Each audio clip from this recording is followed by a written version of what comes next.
নমস্কার বন্ধুরা, আপনারা সবাই কেমন আছেন কমেন্টসে জানাবেন।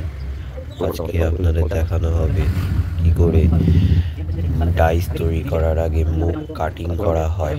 এই মুখটি সারা এক প্রকার বলতে পারেন আপনারা। এই মুখটি কাটিং করা হচ্ছে, প্লাস্টার দিয়ে ডাইস করা হবে।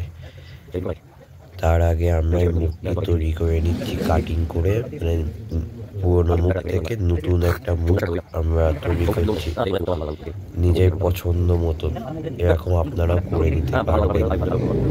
আমরা যে মুখ পরিষ্কার করতে যে মাটি দিয়ে ব্যবহার করছি সেটি হচ্ছে অর্ধেক বালি আর অর্ধেক আঠা মাটি।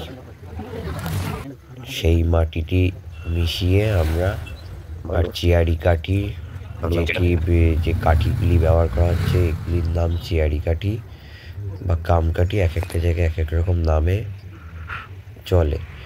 সেইগুলি দিয়ে মুখটিকে আমরা কাটিং করছি। এবং কেমন হয়েছে ভিডিওটি আপনারা জানাবেন, এবং কোথা থেকে দেখছেন এটা অবশ্যই জানাবেন। যদি আপনাদের ভিডিওটি ভালো লেগে থাকে একটি লাইক করে দেবেন এবং বেল আইকনটা টিপে আমাদের পাশে থাকবেন। এরকম ভিডিও আরও পেতে হলে আমাদের চ্যানেলে এরকম আরও অনেক রকম ভিডিও দেওয়া হবে ঠাকুর সংক্রান্ত। আর বন্ধুরা, আমি একটু ক্ষমা চেয়ে নিচ্ছি, তার কারণ হচ্ছে আমার ঠান্ডা লেগেছে, যার কারণে ঠিক কথা বলতে পারছি না। তার জন্য ক্ষমা করে দেবেন। এরকম ভিডিও দেখলে আমাদের চ্যানেলে চলে আসবে। ধন্যবাদ।